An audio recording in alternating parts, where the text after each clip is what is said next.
Welcome to the Nerd Journey Podcast. Our goal is to help you, the technology professional, accelerate your career progression, increase your job satisfaction, and be more effective in your existing role. We want to bring listeners like you the career advice we wish we'd been given earlier in our careers. I'm John White, at VJourneyman on Twitter, sharing co-host duties with Nick Cordy at NetworkNerd_. We're two former IT operations guys who have moved on to pre-sales roles with technology vendors. We have our opinions, but we also like to highlight the journeys of others and see what we can learn from them. We'd also like to ask for your feedback to make this a conversation, not a one-way broadcast. Email us at nerdjourneypodcast@gmail.com or DM us at nerdjourney on Twitter. So come join us on our nerd journey. Let's take a trip. Episode 261 is officially underway, and thank you for joining us in the middle of a series of interviews with Brandon Seymour. He's the director of solution architects at a technology solutions company called Callian, and the co-leader of a technology community group here in Dallas-Fort Worth. If you missed part one of our discussion with Brandon in episode 260, we heard about a young Brandon Seymour joining the Marine Corps, a grueling experience in boot camp, and a devastating injury that got him medically discharged from the Marine Corps. At that point, Brandon had to figure out what to do next, and he decided to go into the technology field, something he loved from a much younger age. And after gaining experience in a number of different areas, Brandon decided to shift his focus to Windows Systems Administration. That's where we left off in the conversation last week. This week in part two, Brandon's going to share a little bit about how his perception of failure has changed over time. We're going to hear about what a technical brand owner does and the responsibilities of that role. You'll hear the differences and similarities between working for a value-added reseller and working in IT at what we would call a customer, a company that uses software and hardware solutions to run their business but doesn't sell it to other businesses. You'll get to hear a little bit more about that theme of stepping up to lead as Brandon tells the story of deciding to start and lead a user group focused on a specific technology, and then he'll give us some thoughts on why he decided to begin blogging. Here we go with part two of our discussion with Brandon Seymour.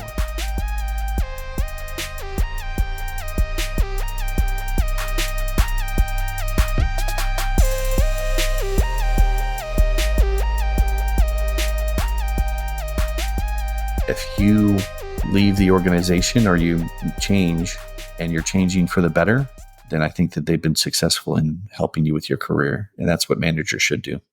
100% agree with you on that. What made you feel comfortable enough to ask your manager at the time? You know, if for someone who's listening to this that maybe has never made that point to their manager, just come out and said it, or maybe is a little bit afraid to say it because they don't know how that will be received. How did you know, okay, I can trust this person and they're not going to get mad at me or think that I don't want to work for them anymore? Well, I think if you're in a position where you don't feel comfortable talking with your manager because you're going to get in trouble, you might want to rethink your position that you're in today. Yep. It sounds like you might have a bad manager. But I think really just stepping out of your comfort zone. I think the place that we tend to grow as humans is when we try things that we aren't necessarily comfortable with. As humans, I think, especially even in our own lives, we tend to stay within our bubble of trust that we've built around us and the things that we know that sort of define who we are. But we tend to stop growing as individuals in our work life or even our own personal life when we stop trying to venture toward things that may be outside of our box that we built around us, right? Stepping out and trying something new gives you the ability to grow. And I talk to this because I've been reading this past year about different ways to look at failure in my own life, right? So let me just kind of step back here for a second. So one of the books I was reading about was on growth mindset and looking at, failure as not necessarily a bad thing in your life, right? So like from a growth mindset standpoint, You're in a class and your teacher asks you, hey, what's 3 times 3? And you raise your hand. You're like, oh, I know the answer to that. And I'm like, it's 5. And your teacher's like, no, that's definitely not the right answer. The right answer is 9. From a growth mindset, you've now grown more intelligent because you now know what the right answer is. You're not allowing that to just stop you and be like, well, I'm an idiot. I'm stupid. Why did I step out and make a fool of myself in front of the whole class? Now everybody thinks I'm an idiot. No, you instead of taking it from that perspective, you change your mindset and you say, okay, I am now more intelligent than I was before because I know the right answer. So I've grown in intelligence. That's a positive thing for my life. I know next time I'm presented with that question, I know what the right answer is, right? So I think it's same light, right? It's stepping out of the norms that we build around ourselves that become these comfort zones, but they don't allow us to grow as humans because we're afraid of stepping out and being made a fool of, when really it's just an opportunity for us to grow into another aspect of our lives. Does that make sense? Absolutely. And I wonder if it's because when we say the word failure, it seems to have this negative connotation, and perhaps maybe it often just means mistake or got one thing wrong, and we tend to judge ourselves pretty harshly, like place a good, bad value judgment on that, instead of, like you said, looking at it as the opportunity to just, oh, now I'm smarter than I was. I know more than I did before. Right. And I think the other aspect too is, I mean, if you start looking at individuals that you perceive as successful in your life, and even if you have the opportunity to talk to an individual that you perceive as successful in your life, talk to them about their failures, because I'm sure they have a litany list of what those are. And the fact is like everybody fails in life. It's what we do with that. Do we let it stop us in our track? Do we let it define who we are in that moment? Or do we press through it and we learn from it and we continue on our journey? Right. We don't see all the failures of other people. We often see only the things they did right or the accomplishments that they have that perhaps we don't, or we would wish we had. And think about that in today's society, how difficult that must be for people that are really tied into social aspects of life, right? With all these different social platforms. Those things are defining and showing just the best of who we are. We're not showing our real selves on any of those platforms. It's hard to, isn't it? Hard to see the genuineness or the authenticity of people, maybe is a better term. Yeah. One of the things you said was getting out of your bubble, out of your comfort zone into something that's a little bit uncomfortable. One of the things I remember seeing on your LinkedIn was you took on the role of a technical lead in one of your jobs. Can you explain a little bit about what a technical lead does compared to maybe just the normal individual contributor? Because I think that could be a very interesting progression path for listeners who maybe don't want to be people managers, for example, but want to take on another challenge or an extra challenge. So I think I should probably take a little bit of a step back. So in my journey, once I sort of became on the systems admin side, I ended up working for a teaching hospital. And that's when I discovered VMware. And VMware really excited me. It changed the trajectory of my career up until this point of where I'm at today. I got involved with VMware at a very early stage. In that team that owned virtualization was the storage team. So I knew nothing about storage at the time, but I wanted to be on the virtualization team. So I went and got certified on NetApp and worked with my boss to transition me over to the storage and virtualization team. That continued with, being able to work with the DevOps teams and try to figure out what applications and what low-hanging fruit could be candidates for virtualization at the time. We were building a brand new data center, so things were migrating either physically or they were going to migrate virtually. And I got to be part of those conversations. Saying that, I became a huge VMware fanboy and have really been a fanboy of VMware ever since. I've been blogging about VMware. I stepped out and started leading VMware user groups, and all of that sort of work that I had done prior culminated to this technical brand owner role that we just discussed, where I was working when I came on to Serious Computer Solutions. An individual that was in that role had stepped away from the company, and I had known a lot of people in the VMware community, including a lot of people at Sirius, a lot of the VMware executives that were supporting Sirius at the time. And when that gap needed to be filled, they came and asked me if I would be willing to step into this technical brand owner role. And it was like taking on a second job at the time, but I was willing to do it. I had never done it before. I didn't really know what it entailed, but the first thing out of my mouth was, yes, I'm going to do this. And I think a lot of that comes back to some of the things that we spoke about, which was, always willing to be stepping out of my comfort zone and always looking for opportunities to lead where others don't. And I wanted to try something new. And so I came on as a technical brand owner for VMware for Sirius. They looked to me for technical direction for that particular product set, right? So how were we going to market? How are we differentiating ourselves from our competitors? At the time, VMware was becoming very channel friendly with their partners. So wanting to expand their partner portfolio. So how could we take advantage of that now and maybe repair relationships between sellers and from VMware and from Sirius? How could we show the sellers how they could make money? How could we train our pre-sales engineers that are the face of what we do, talking with customers about technology and solutions and relating those back to VMware and their portfolio?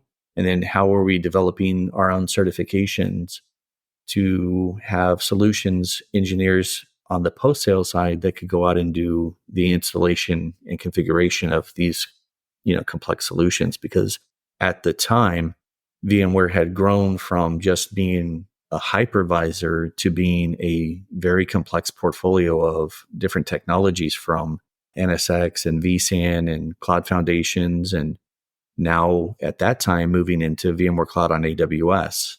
So my go-to-market strategy was let's look at VMware Cloud since it's brand new and see how we can work that for our customers to make them successful. Just to clarify for everyone who's listening, Serious Computer Solutions is now part of CDW, I think, and those kinds of companies would be considered a VAR or value-added reseller, right? Yes. And if memory serves, I believe they can sell the hardware and software to their customers, as well as consulting services to help install, configure, design, all the things. Yeah, very similar to where I am at today with Callian. We come in from a initial standpoint, help a customer understand what their challenges are, right? What business challenges they're trying to solve with technology, help them maneuver through the litany of different solutions that are on the market today and find one that fits them well and meets those business objectives and needs, and then help them not just through that process, but help them acquire it and purchase it and then install it and maybe even manage it moving forward for them. And when you mentioned the culmination of experience that led you to that technical brand owner status with Sirius CDW focused on VMware technologies, I recall earlier in our discussion you had worked for a firm that let you work with different customers related to modems and getting those to work, and then you worked on networking, and then you did systems administration, and you got into virtualization. It seemed like some of your experience was with firms that consult with a number of customers, and maybe some of your experience was with what we would call a customer or someone or a company that they're not a consulting firm to other companies. They just have a specific business and they would use different technology solutions to run their technology environment. Yep. So the customer side of the house, where I think the majority of people reside.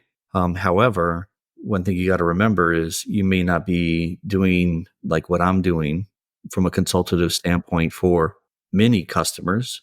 You're doing that for your internal customer. So when you are in IT, who's your customer? Your business, right?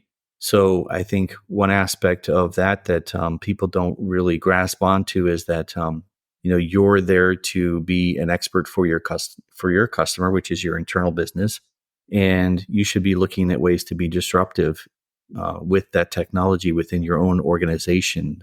Don't just kind of sit back and do your day-to-day systems admin job, but look for avenues of where you can learn about new technology yourself and pursue new certifications yourself, and join community groups so you can sort of build your brand of who you are and become an expert in other aspects of things that you do in your job.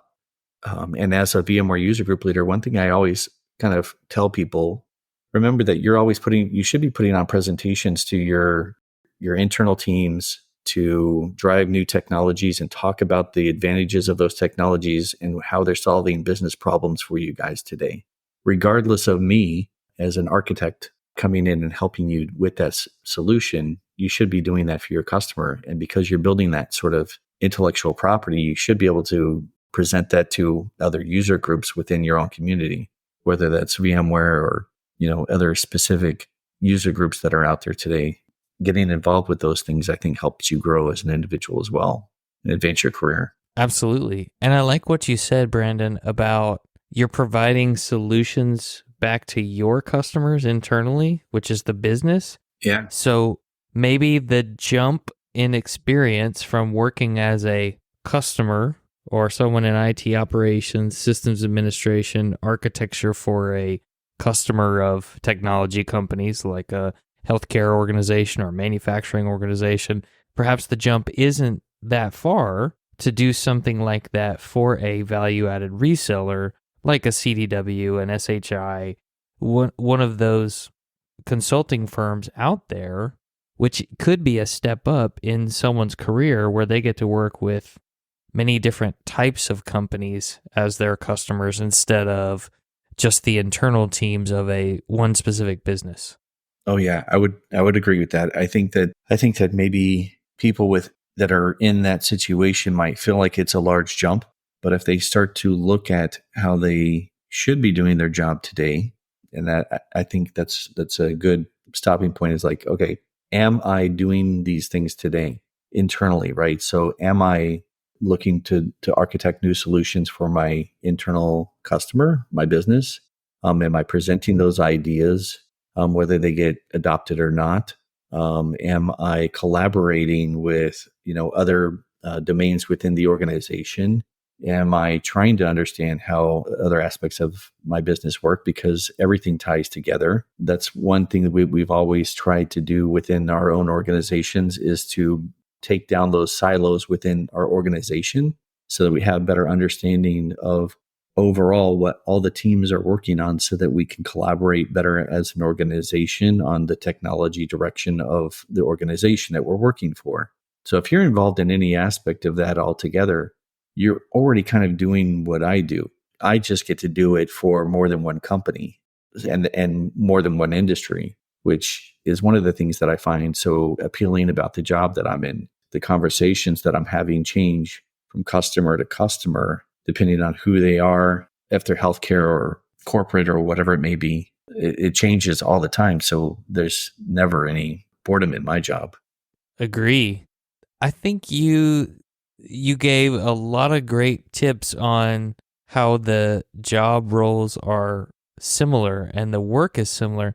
Perhaps what maybe some folks miss is actually documenting, whether it's on LinkedIn, the resume, I would say both, that they made those technical architectures and made those presentations internally to their stakeholders, and what level were the stakeholders at? Even if your idea didn't go through, didn't get approved, you still put in the work, the time, and gained some experience by making the presentation, or you might call it a pitch, right, of a specific solution, because you are developing a solution to a problem. My hypothesis here is that perhaps we don't document this as well as we could to show it as proof of work to someone else when we're ready to get a different job. Yeah, and I would agree. And I would say your example of LinkedIn is a great place to do that. If you don't have LinkedIn today and you're listening, you should go out and get LinkedIn. It doesn't cost you a penny, and you can organize your work history and your educational history and your certification history in there very well. But one of the nice things about it is as you're working on new projects and getting new experience, you can go in there and edit it, and you can add those experiences into the job fields and things like that, so that it's kind of documented for you. So really, say you want to make a change out of your organization, potentially, and you need to build your resume. Well, you can do that very simply with LinkedIn. I don't work for LinkedIn. This is not a sponsorship of LinkedIn, but they just make it very easy to kind of dump all that information into what could be your resume moving forward, and showcase, like you said, all your different experiences. Yeah, and it's most likely that if you hand in a resume and your LinkedIn doesn't match it, there's a chance you could get asked about that. Ideally, you want to put as much relevant experience on LinkedIn in terms of the skills and accomplishments you have, because as Brandon said, it's free and it's discoverable by recruiters. So you never know when there could be a recruiter combing LinkedIn, whether it's a tough job market like right now or not, and they could find their way to you, and you could land an unexpected, really great opportunity just because you had things up to date so people could find you. Yeah, in fact, you can actually, there's a button on there that you can choose to show recruiters that you're willing to look for new work, and they'll actually be alerted to that and contact you. Yeah, that's the open to work option, I think. Is that right? Yeah, powerful platform. For sure. Let's go back just a tad, because you mentioned you were a community group leader. Mm-hmm. There's a difference between going to a community group and gaining value from it, maybe listening to some of the talks. You already mentioned gaining value from keeping in touch with your fellow students from the computer school you went to. So for you, Brandon, what made you want to step up and, okay, I'm going to be an organizer or a leader of this community group instead of just someone who attends? And what are those kinds of responsibilities like? Great questions. So when I got involved with VMware, the excitement that I had for this really set off a whole new direction for me. I began to think about the possibilities of virtualization and what they were going to mean for organizations moving forward. And as a means to try to learn more about this technology and connect with others that were getting involved with this type of technology, I reached out doing some searches for myself to see if there were any communities or community boards or anything I could join where I could gain more experience and understanding of the technology from my peers. The one thing that I don't necessarily think we realize is that there's a community of people doing the same thing that you are, and they might be going through the same challenges and things that you are. And if you don't have to reinvent the wheel, then why reinvent the wheel, right? If it's already there for you to take, then just do it. What I found was that there was no VMware User Group, but there was this thing called VMware User Group, but there was none in the area that I was at. So the next logical step for me was to look at, okay, I need, for my own sake, to build a community of people that are involved in this technology. How can I do that? And I reached out to the leadership of VMware User Group, the VMUG, and they helped me become a leader, and they helped me connect with others that were doing the same thing and reaching out, trying to build community. So I think that our first official meeting, we had 3 people show up, and we really just talked about some basics stuff, and we started to network and have conversations and learn who each other were. And I think that's another important aspect of community involvement is networking. It really plays well into building your career and the direction you go, because technology is really huge, but the tech community is kind of small. We constantly run into each other over the years in different jobs as we move along and we change. The funny thing is, I've seen this happen so many times where I'll move careers into another direction, and I've run into people that I've networked with. So starting that out really was beneficial to me myself. I had to figure out ways to try to get people involved and lead.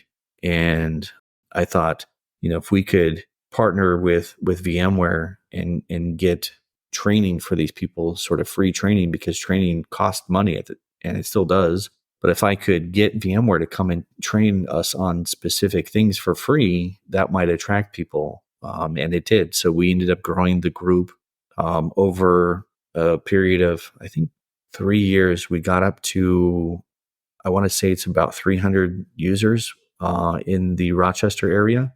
So Rochester, New York, we grew from about 3 to around 300 users. We became a massive group, and we were seeing people coming in from Syracuse and Buffalo and all over Western New York.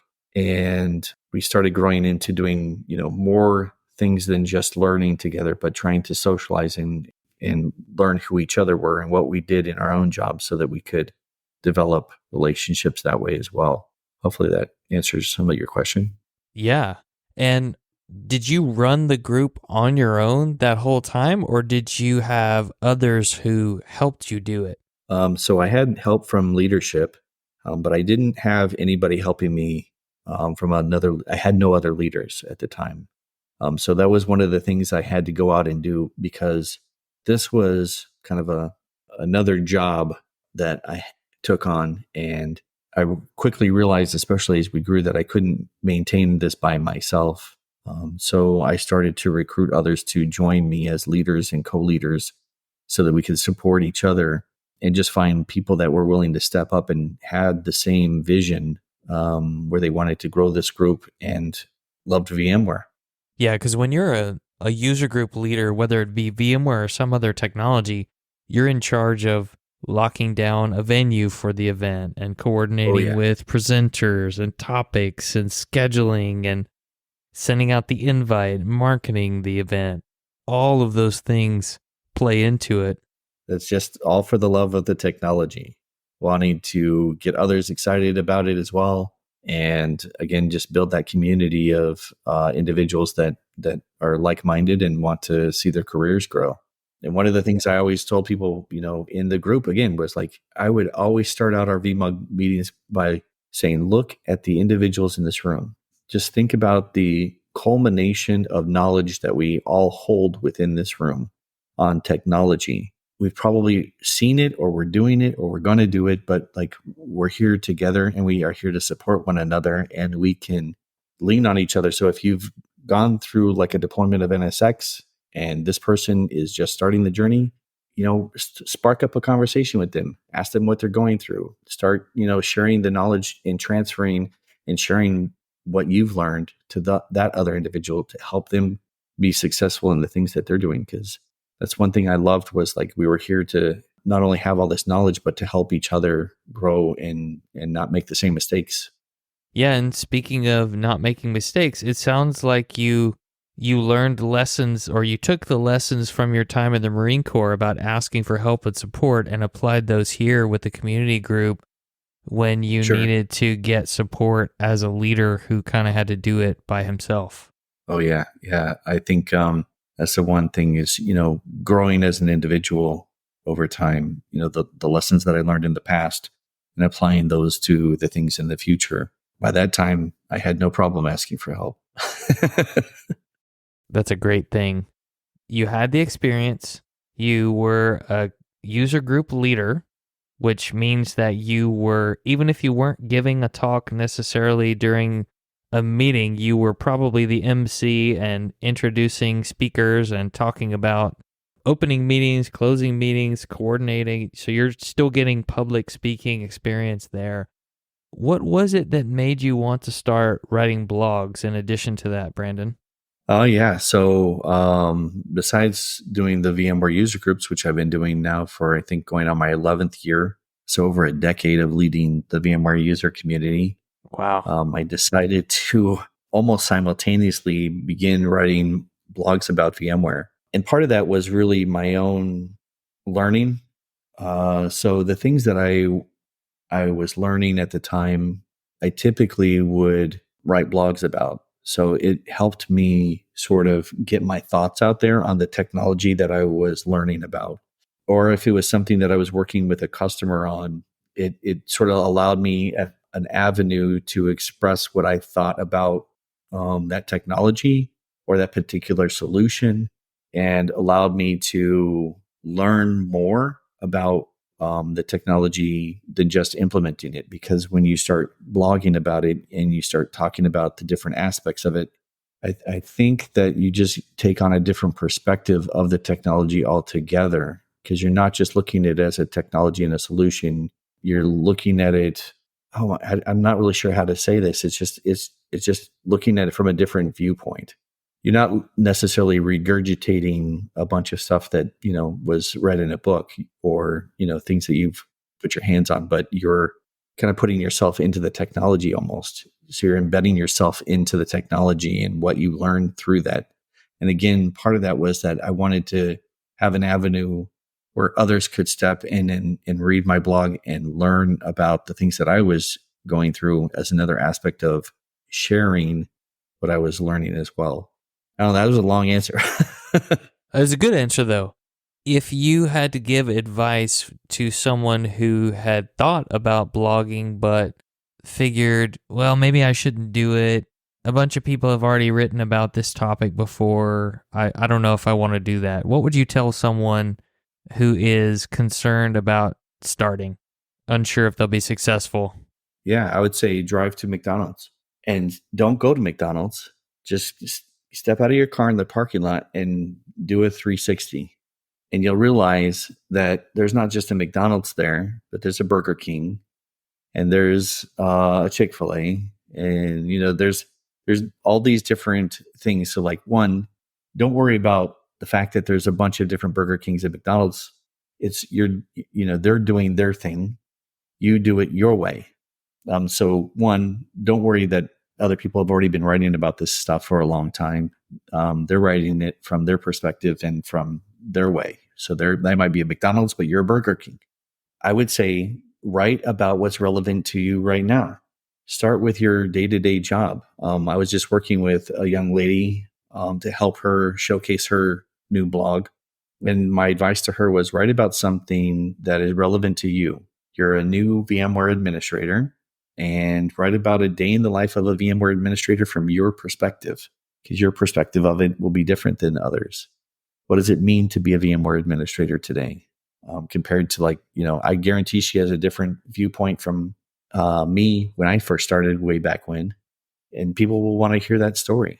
So write about what's relevant. And back to the point that a lot of us are already working on new technologies and developing PowerPoints and stuff to kind of sell the technology to our internal customers. You can now take that and kind of scrub it and translate it into a blog that is now relevant to others out there. Or if you've worked overnight, we've all been there, troubleshooting something overnight, and once you kind of dust off the crust out of your eyes and take a hot shower, go write down what you went through and your experience of that and blog about that, because that's very relevant too. And you could maybe help somebody walk through troubleshooting something that you've spent all night trying to do. So there's all kinds of different avenues to get started. Yeah, lots of free ways to get started as well. And I love the fact that you said scrub it, because you certainly, if you're thinking about blogging or on the fence, you just want to make sure that you're not sharing any proprietary information or configuration data that shouldn't be shared outside your company. Just keep that in mind, especially if you're new to blogging. You don't want to get in trouble with your employer. What if no one reads my blog, Brandon? What if I write all this stuff and I just don't have a big following? I would say have your motivation be that you're doing it for yourself. You're going to benefit regardless. You're probably going to learn while you're writing about what you're writing about. And you'll think about things that didn't really occur to you while you were going through whatever it was that you're writing about. So I think there's still a tremendous amount of benefits to the fact that you're writing this out. And whether people read it or not, I think isn't necessarily shouldn't be the motivation. We're not all trying to be rock stars out there. I think, obviously in the culture that we live today, a lot of people want that social media, stamp of approval, but I think do it for yourself, because look for the benefits that you're going to get as doing it for you. That's a good motivation, because there are benefits, even if not that many people read it. One of them is someone could find that blog and say, oh, this person, they can write, they can communicate. It looks like they're pretty technically competent. I bet they could do this job I have an opening for. Yeah, technical writing.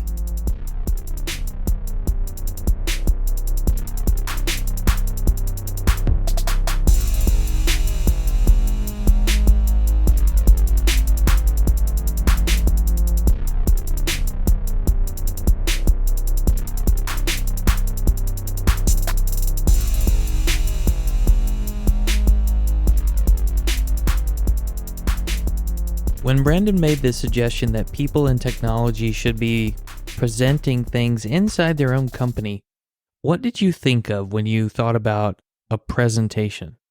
Was it some formal thing with PowerPoint slides, standing up on a stage with people at your company in the room? That could be it, but I actually don't think that it needs to start there. It starts in much the same way as the genesis of a conference talk. It starts with an idea. And if you work in technology and you want to do your job well, it is very likely you're going to think up an idea on how to do something better. Maybe it's a change of a process, a change in the way something is architected, or a change out of technology solutions. And of course, you would map that to a business problem, saving money, decreasing risk, increasing profit for your company, some form of measurement. But it starts with a small idea. And we can have an idea, but we might not always have the approval. We may not have the level of authority to approve just making the change. So we might need to socialize that idea to someone with the authority to say yes or no. Maybe you start with your manager. Maybe you start with a peer who is the lead on something and make that suggestion.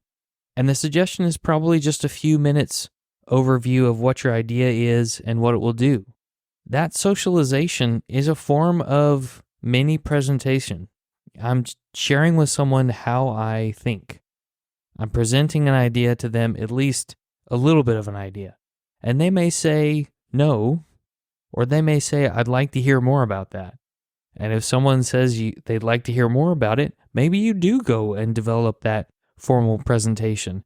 And there's not necessarily a time limit, maximum or minimum, depending on what the idea is, but you may need some justification along with that idea to make the change that you seek to make.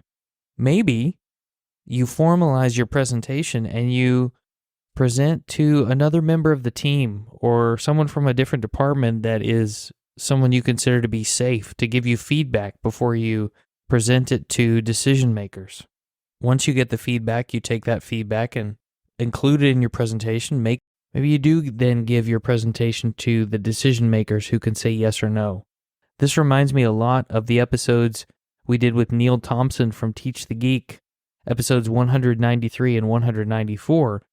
Neil said that making presentations to people in high positions was an area where he really struggled, and that was the genesis of him starting a business centered on public speaking.